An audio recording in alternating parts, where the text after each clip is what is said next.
whakarongo ki te tangi a te kori mako. Kōrero flowing out the hook of force. Kaupapa relevant, kaupapa out of bounds, kaupapa exigent, kaupapa paramount. Nā kona whakapiri mai ki te kaupapa tino whakahira hira whakarongo pi kari kari mai. Areare mai, o Taringa Hi mai. We gotta gather up close everybody. Gather up close everybody. Kani move that body. Kani move that body. Whakapiripiri mai, whakatatatata mai. Hei ngā iwi, hei ngā tōpū mana, e rauranga tira mā, ngai taringa, huri noa, tēnā rākou te katoa, nai mai hoki mai anei. Ki te punua pāho o Taringa. E whakapāho atu nei I o mātou kāinga I tēnei rā, ara ko mātou, ko te puaheiri, ko Erica. We're in our Taringa home studios. Taringa meru, taringa kāhui rāhui. Whakapiripiri mai, whakatatatata mai. Ngā pipi o te manu nei o Taringa punua paho Coming at you from the bustling metropolis. Well, māua ko te puaheiri anyway. Ai. I wau na hoki, Erica, I wau na hoki. Yes, ki kirikiri roa ahau. Ai. Ki taku kāinga. From the level 3 region of Tainui. Hey, are you guys not in level 3 too? We're in level 3 too. Okay. Ana. We're always on another level regardless. Here at Taringa. Te neke taumata, neck level. Neck level, neck level. Kei tua. Kei tua. He anō ngā kupu mo te alert level? Ohiti taumata or the taumata ohiti? Taumata ohiti. Taumata ohiti. Kua rongo hoki au I te pai matara. Pai matara, koia hoki. Pai Kia matara!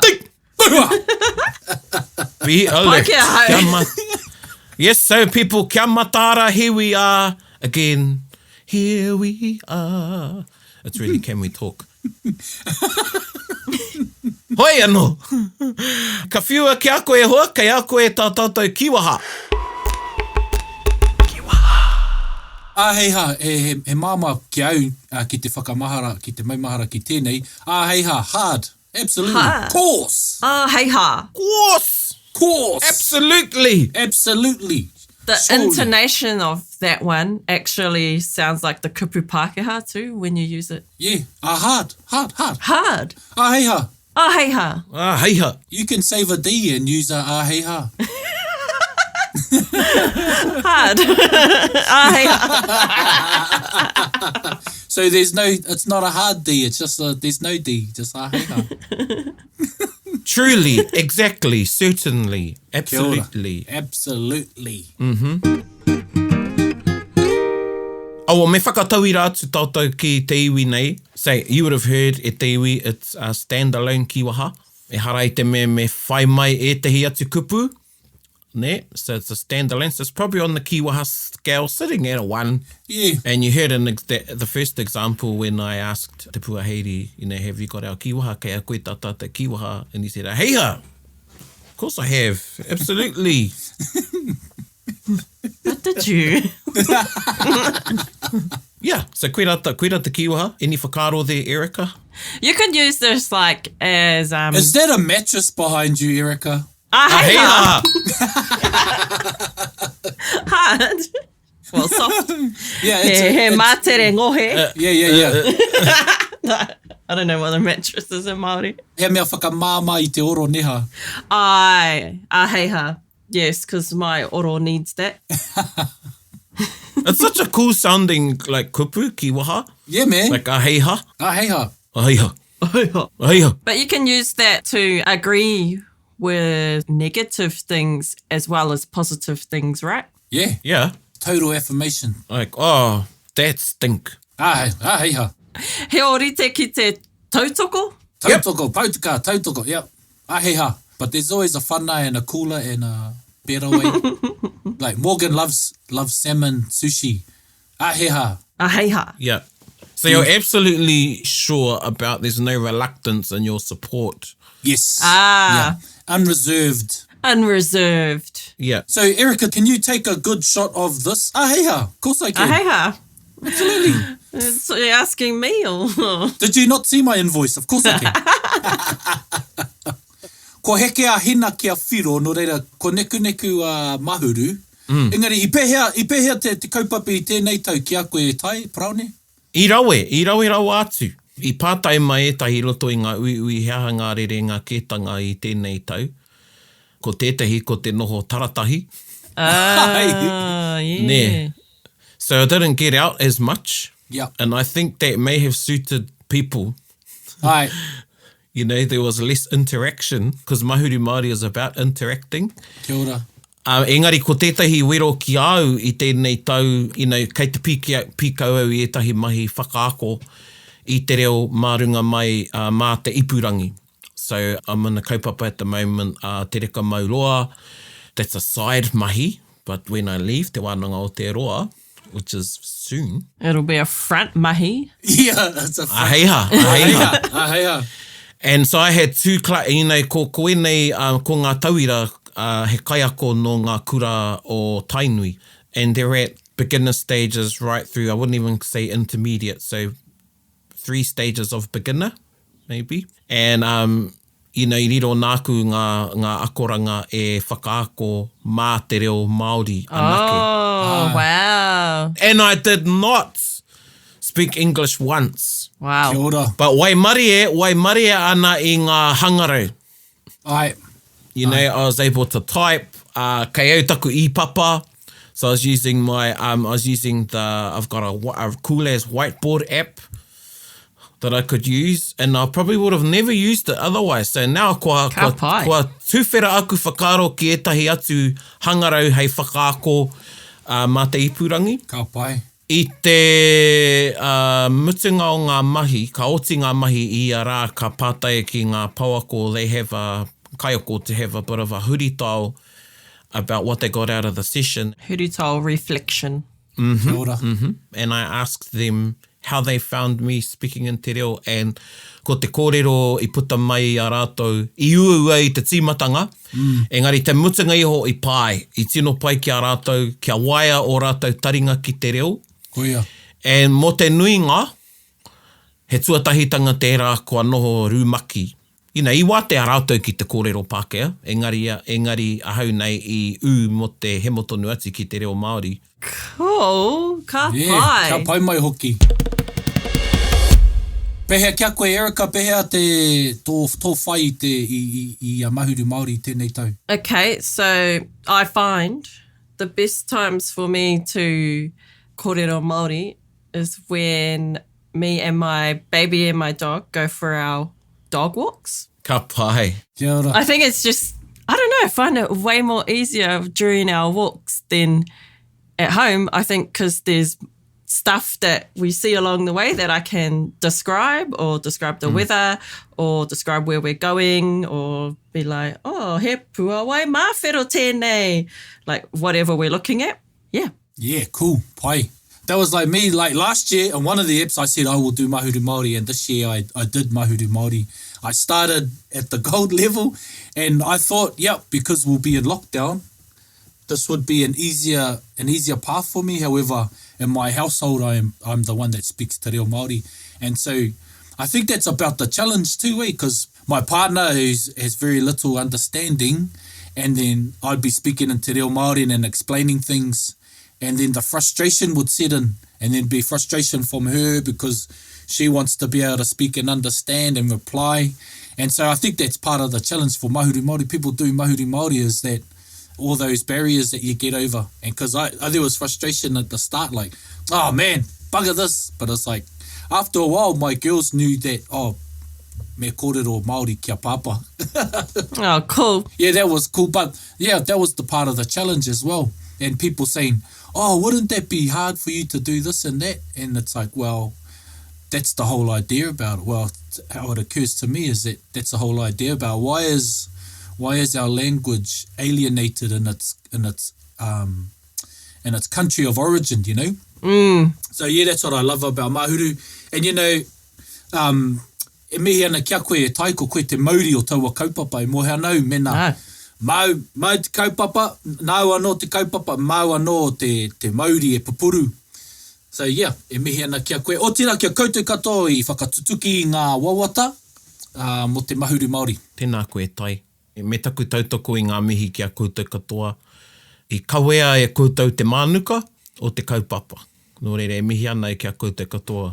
However you did Mahuru Māori, whether it was an hour a day or an hour in a week or a week of the month or whatever, he toa koutou. Kia ora. Kia ora. Kia ora. Ko te kaupapa o tēnei puni, ko te patapatai. Patapatai. Patapatai. Patapatai. Patapatai. Patapatai. Do you want to read our first one out, Erika? Ai, kei ahau ngā pātai. You having a really good laugh then. That's why I asked her. Okay, so we've got a few questions here sent in from our ngai taringa. The first one that I'm going to start with is from Taringa Hi. Tēnā koe, Terry. They have asked, he pātai tāku, what would our kupu be for siblings? As in all our brothers and sisters. Diddly, diddly, diddly. That's my kung fu music. When people, look at one another and zooms in on their eyes and they look at each other. Extreme zooms, yeah. Look, tēnā koe, Terry. I'm giving you a little kōrero while Te Puaheri is lining up his whakautu. There isn't a blanket kupu for both sexes. So there isn't one word for siblings. And Lindsay's going to give you some other kupu, I'm sure, that he's got ready. I roto I ona roro. I tana kūkara rānei. Well, that's your internal kūkara. That's your internal kūkara. Ne. Ai. Ai. Well, me pono au, ko roa nei e whakaro ana ki tēnei pātai, nāku anō e tēnei pātai ki au anō I roto I ngā tau. I whakamahia e au te tatau ingari e hara tērā I te kupu mō o tuakana taina, me o tūngane me o tuahine. Nō reira, ai. Hea no te tatau? Tatau, younger sibling, younger brother or sister or firstborn, but yeah. I used it. I know that because I used it in a whakamātautau to express the same idea. However, it was brought to my attention in the marking that's the wrong use for that. Ah. Why do you think there isn't a blanket kupu? Good pātai. Comes from our worldview, I guess. Kia ora. Of tuakana and teina. Koina oku whakaaro. Yeah. E tautoko ana I tērā kōrero because, our idea of whānau is quite nuclear these days from a Western point of view. And to have tuakana, that can be a vast part of your whānau when you say tuakana. It can be your kranga tuakana, teina, and that could be whatever from varying lines of your whakapapa. Yeah. Yeah, so it's probably a cool way of understanding a Māori worldview is looking at whakapapa and how they show relations, like using the word karanga, like he karanga whaia, he karanga tungane, karanga tuahine, tērā. Even if you look at our other kupu, like for relationship like those ones, and then wherai ngā kupu, now we've got matua tāne, matua wahine. Ai. You don't hear that often. So, we call our fathers, papa, matua. But when we talk about our parents, they're matua. Yeah. And that comes from a time when we probably referred to, as your mother referred to her as a matua wahine I ngā wā katoa. Yep. So there's kupu there. What about hāmua is the other kupu nera for older siblings? Yeah, hāmua. Ai. Is that of either sex? Elder sibling, elder brother, elder sister. Yep.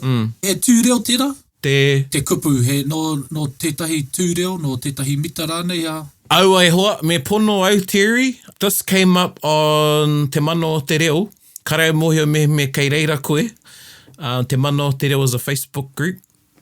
And he put mai tēnei pātai I nakua nei. And also a couple of years ago. And before then, karau I mohio ki au a kupu. Te tatau me te hāmua. So, kāre au e whakamahi e rā kupu. Yeah, if you did use them, not many other people would know what you were talking about. Yeah. Well, then it's up to us ki te whakamahi ngā kupu. So, maybe because I haven't got any tatau. Tatau. Younger siblings. Yeah, but I've got hāmua. I te mea ko au te pōtiki o te whānau. Te Pōtiki. Yeah. Mātā muri. Koe te mātā muri, koe te pōtiki, koe te whakapākanga. Whakapākanga. Whakapākanga. Ai. Let's go from the question, how many siblings do you have?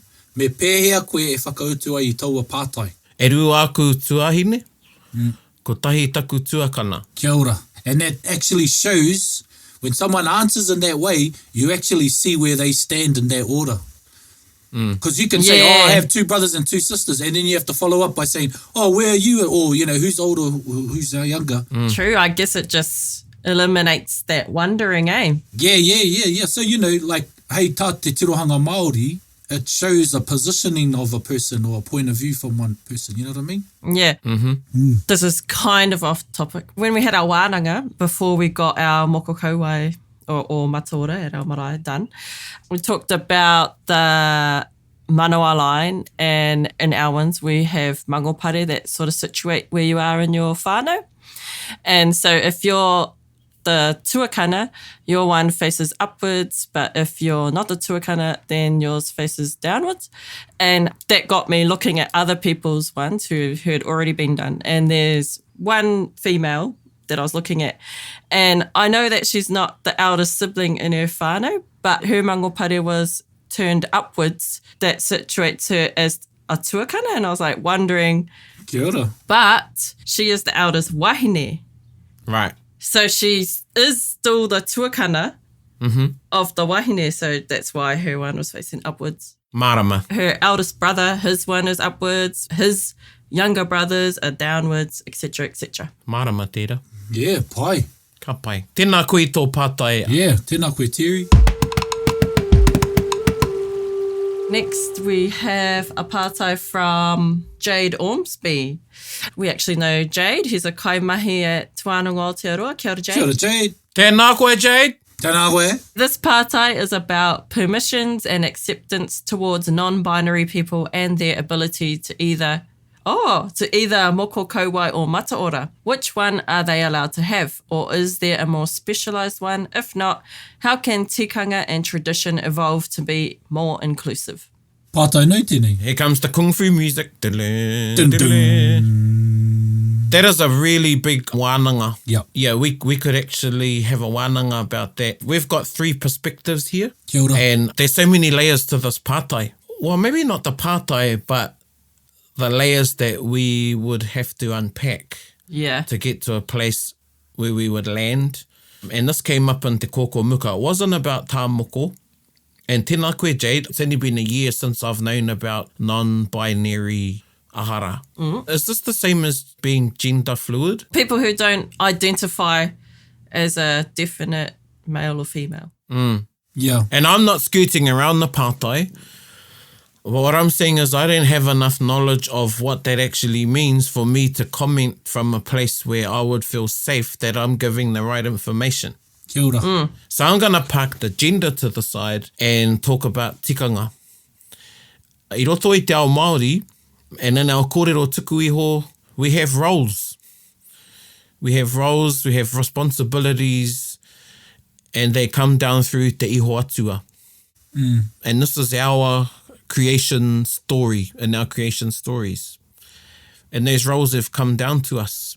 And this is where I think we need to be careful, because in our attempt or effort for equality and understanding, some of those things in our tikanga can be left behind. Kia ora. I need to think a bit more to formulate an answer. One kōrero I do know of, I was told, was Rangi and Papa were initially non-binary, and Rangi and Papa took on certain parts for the sake of procreation. Right. That's another kōrero, however, but I don't believe it to be a fad of a kōrero or something to highlight the times. Right. But it gave a certain understanding. And, he atua te atua.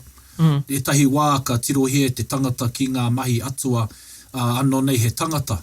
Going back to our moko papa again, I have a whanaunga who they are a female, but they identify as non-binary, I guess. So originally they were down on the list to get their moko kauai done, but as the time came closer, they changed their mind because they didn't know what the tikanga was around moko kauai or matora regarding non-binary people.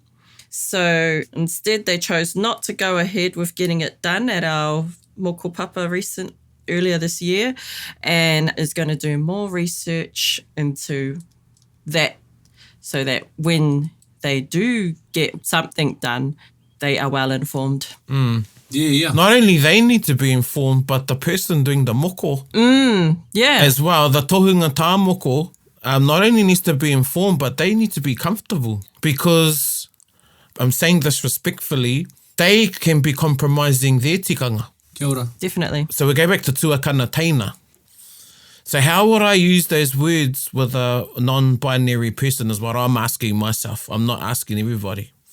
Because if you're non-binary, tuakana teina doesn't exist for you, because tuakana is used if you're...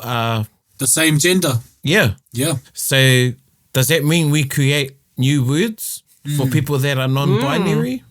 He karanga. So that's what I mean. It doesn't just change one thing. Yeah. There's so many layers. And I want to go back to the atua kōrero about non-binary. Well, that's our definition of what they were. Kia ora. That's a word of today. Te mutingiho, papa had moko still in her womb and suckled on her breast.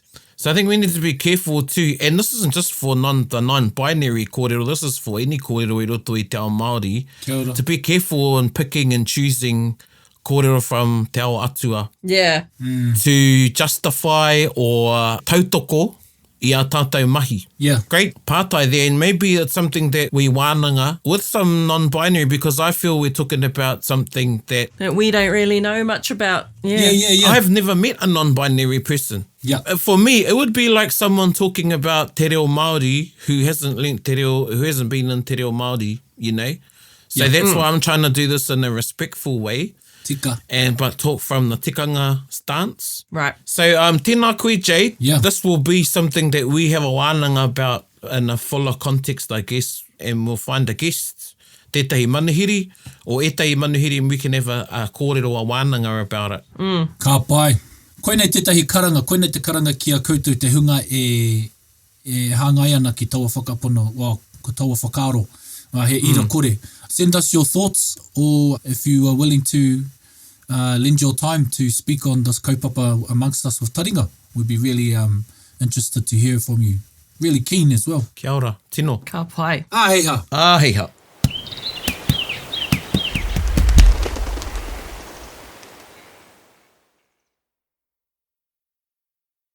Gather up close, everybody. Okay, and we've got Mere Brown. Meta Brown. Meta Brown. I got that feeling.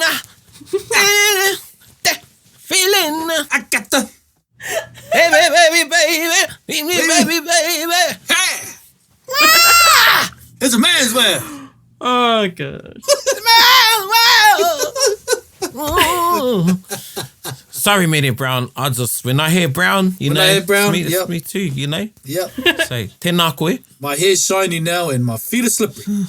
Well, Mere Brown says, Kia ora koutou, kei te tino pīrangi au ki te whakautu mō tēnei pātai. Ooh. He pai ana mō ngā tangata Pākehā ka kōrerotia tētahi pepeha. Tērā pia he kaupapa tēnei e wānanga ana koutou. So I've seen heaps of debates lately on pukumata about whether non-Māori should be saying a pepeha. This is especially relevant to those of us who work in education. Tēnā koutou, kia pai te rā. Oh, she sounds happy. Heaps of emojis there, tēnā koe mere. Yes. Ka hoatu tēnei kōrero, tēnei pātai kia koe, praone ko koe tētahi kaia koe whakaako ana i te hunga no ngā kura auraki. How, ko puta tēnei kōrero i te reka maurua? Ai. And before then, and ko tāku tēnā koe mere, ki oku nei whakaaro ai, but I have cautioned Pākehā that because pepeha is identity, pepeha is stating your identity, and we need to be mindful of the fact that pepeha, and our definition of pepeha is an evolution, because how our tupuna used pepeha is very different to how we use pepeha today and what we think pepeha is. So it's evolved. Right, yes. Yeah, and if you look at, pepeha, you've got whakapeha, which means boast. Boastful. So you're talking about yourself because you're proud about who you are, where you are from, who you affiliate to, and where you affiliate to. They make up who you are as a person. Yeah. I mean, what does it mean to be human? Kia ora. What does that mean? We're getting into another, it's a very philosophical discussion here, so we won't go there. So just put that to the side. And if I identify with a place that I've been brought up, okay, so I'm not Māori, but I was born in Tāmaki Makaurau, and I grew up and I visited those maunga, and I wake up and I see maunga kia every day, or maunga rei. I bathe in the waters of Te Waitemata. I've been there all my life. And while I may not have the whakapapa Māori, I still have a connection to those places. They make me who I am. They're part of my environment. But I'm very careful. I would be very careful, and I would acknowledge that, no, I'm not mana whenua. I acknowledge who the mana whenua are, who they are, and their mana. And those places that the mana whenua are kaitiaki of, and we all have a kaitiaki role, whether you're Māori or Pākehā. We're all human beings. We all live in this world. But it's saying it in a safe way, how you connect to that maunga or awa. And, there'll be Māori out there that don't agree with me, kei te pai. But I think, who are we to tell somebody that they can't identify with a place? It's not saying that they're saying that that's their maunga. It's giving them a space to be able to share that these are the places that make me who I am. Aye. Right, yeah. And, we've put this challenge out to Māori. Koine taku wero ki oku whanaunga, and Che is one, each o pepeha. Aye. We should all have touched our maunga. Heiha. Or walked up our maunga, swim in our awa, and go to those places. Yes, that's your birthright, but have a bit more of connection to those places. So, ahau nei mere, I'm saying, Pākehā can have a pepeha, but there is a way how they say their pepeha. Kia ora. Do you think it's necessary, like, say you've been here for however many generations of your life, do you think it's necessary for those people to put waka and stuff like that? For me, what is necessary in their heart? What do they feel, and how do they identify? Yeah. So I haven't got a problem if they want to name their waka as... Because at the end of the day, a waka is a mode of transport. I just hear lots of people going, cool, 747 tōku waka. Yeah. Yeah, I get it. No, well, in that context, maybe they're sending it up a bit and they're trying to be funny, but I've heard people who've actually mentioned the ship that their tupuna Pākehā came on. Kia ora. Okay. Yeah. Yeah, I have heard people talk about Boeing 747 for a laugh, and then I've actually heard people name the flight number. Aye. Yeah. And they're quite serious. Well, I just want to jump on that. There's a lot of people that have come to Aotearoa on some really unfathomable circumstances, and that flight could have been a life-saving flight. True. We're talking about people from countries that, people don't want to leave their country. Well, a lot of people don't want to leave their countries, however, they are forced to, or they may have to. So I'm just thinking that I just thought of people coming on those flights and where it's life-changing and life-saving perhaps for some of them. So yeah, that may become as important as Tainui became to Hotiroa and his people, and as Mātātua became as important to Toroa and Puhi and to their people, and so on. Yes, who are we to judge? Yeah. I just give them some advice, like, instead of saying ko taku maunga or ko te maunga, like a line like ko pirongia te maunga whakamarumaru i au. So pirongia is the mountain that shelters me. Ka pai. Ko waipā te awa e whakaora nei taku wairua. Waipā is the river that invigorates my wairua or my soul. And ka mihi au ki te mana whenua, I acknowledge who the mana whenua are. Aye. So yeah, I think there's no reason why Pākehā can't have a pepeha. Exactly, I mean... What about other iwi? Aye. Who I'm teaching at the moment, I've got people with Indian ancestry, with American ancestry, but they've made Aotearoa their home. Yep. Non-Māori out there that are listening to Taringa right this minute, get somebody to help you fashion a pepeha that's right for you. Kia ora. And I know that ko etai aku hoa, like good friends will disagree with me. Kei te pai. Yep. Nobody's got the copyright and IP on the pepeha. Kia ora. Kia ora. What about Māori mā? Tātou e noho ana kei waho atu i tō koutou ake iwi. You know? Ko pērā au i roto i ngā tau. You know, ko mihi a te wāhi e noho nei au. Nā te mea, ko tēnei wāhi e whāngai ana i aku tamariki. You know, ko pepeha te kakepuku e aku tamahine. Nā reira, koina te maunga ka kite e rātou i roto i ngā tau. You know, so ka mihi a te wāhi e noho ana koe. Ko whakatau aki te e au mai te rerenga wairua ki whare puhunga. You know, but he pono tērā kōrero. So, you know, koina hoki tētahi kōrero mā tātou te iwi Māori e noho ana, e noho wehewehe ana i ngā ahi tere tere. Ka tātou ngā ahi tere tere. So, yeah. Tēnā koe hoa. And just to, hei whaiwhai tērā pātai, Erica, nāu mere, a question that came up i roto i taku ako manga ina nahi was, can non-Māori take on the pepeha of iwi or hapu? Oh. And I said, well, that's between that person who's not Māori and that hapu. And if they've been taken in by that hapu, Aye. you will know if you have permission. Know if it's permission, I'm looking for a word. You'd know if it feels right to use and the hapu would be okay with it. Yep. Yeah. Yeah, well, there's a lot of non-Māori that have put time and service into the local hapu and marae. And, you know, some have married in too, and, you know, they get backs. You know, they're like, yep. No tātou koe. I think ki tētai o aku hoa, he kaimahi ia nā te poari o Raukawa i ngā wāmua. And all our kaumātua used to say, you're Raukawa girl. Yep. And that's the thing, eki. Now, she's Irish. but I got it. It's because she had done so much mahi for our people and been a part of our iwi for so long and had built relationships that the kaumātua had... Adopted her. Yeah. He wāhinga tērā. Koina te kupu, wāhinga. Ana. Yeah. Cool. Kia ora, Mere Brown. Kia ora, Mere Brown. Nō reira, e te iwi, tēnā koutou katoa, e mihi ana ki a koutou mō koutou i tuku mai a koutou pātai, Patapatai. How many was that? Was that 3? Yeah. But we also talked about Mahuru Māori and our own little Patapatai. Tika.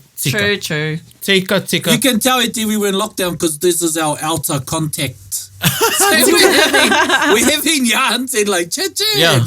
It's not a Zoom meeting. It's not a hui. Yes. It's he yana. Yeah. Ai, he iana. Say iana. Kei te iana tātou. Hoi no hea tātou wai a te hoa i tautoko i ngā kōrero. Now this is one of my favourite waiata. E whakahautanga no tēnei nā Cuts Mahi. Oh. Are katara mahi. Oh my gosh, I didn't know that was his real name. Yeah, same. Kazi Cuts, bro. Thank you. I thought it was just Cuts. This is Cuts Mahi. Cuts Mahi he ringa toi. He Ai. ringa toi ia. And this is Puri Ora. Yeah, this is one of my favourites too. This is my ringtone. Nā reira, whakaronga mai.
Taringa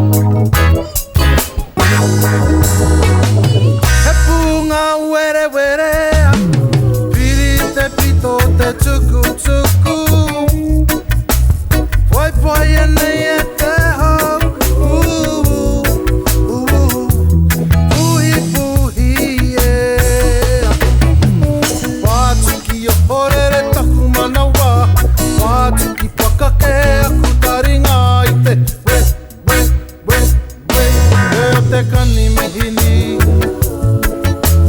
Kuangahi pororako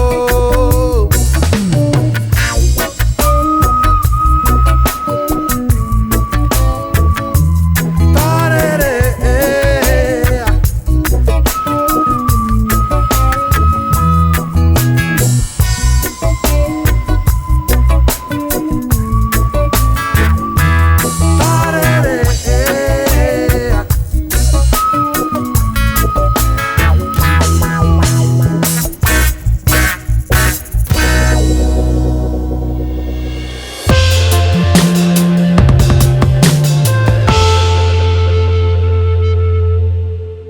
Te ue, ue, ue, ue. O te kanimihini. Oh man, I so did not know that was cuts. Yeah, that's koi. Yeah. So, tēnā koe toi, taku tuakana, mihi ana kia koe. Yeah, and Patapatai.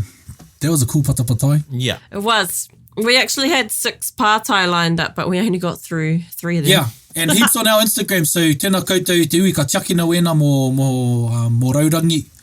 Hei wānanga no mā tātou. And if, yeah, kaue hurukuku kia tukuna mai e tahi pātai, e tahi whakaro. And we'll see if they're worth talking about. Nah. Kaue horokuku. Kaue hurukuku, yeah. But, you know, there are some pātai that just need greater explanation, especially that non-binary one. I'm going to go and have a yarn with my colleague Jade, you know, who you know, that's his whakaro. So it'd be great to get that stuff, get their whakaro. Ana. Rawe. Well, kia ora tātou e hoa ma, and me koetahi mōkina, so again, koutou te iwi, we need ko mōkina tō mātou tuarā, Yep. and he's in the back. He doesn't like the sound of his voice, but we do, and we appreciate him immensely. And he's pedantic. Yes. Yes. He stops records to make us Yes. repeat did and done. Yeah. Yes. He prevents us from answering another question, another part. He's like, user 45 minutes. So you're just going to have to wait till the next one. Hoi anō, tēnā koe te katoa. E te iwi, ngā mihi nei kia koe te katoa, noho ora mai I raro I ngā manakitanga a te wāhi ngaro. Hei ko nei, hei ko nā. Hei kona, ai hei ha. Hei kona! Bit whakaronga pi kari kari. Gather up close everybody buddy. Taringa hi, taringa hi, taringa. Yeah, tahuri mai ki o. Whakarongo ki te tangi a te kori mako. Kōrero flowing at the hook of force. Kaupapa relevant, kaupapa out of bounds. Kaupapa exigent, kaupapa paramount. Nā kona whakapiri mai ki te. Kaupapa tino whakahira hira. Whakarongo pi kari kari mai. Areare mai, o taringa hare mai. We gotta gather up close everybody. Gather up close everybody. Kani move that body. Kani move that body. Taringa, he mea tuku nā te wānanga o Aotearoa, ā nā te māngai pāho I tautoko. To listen to more episodes, search for us on your podcast app and subscribe. Taringa, whakarongo mai.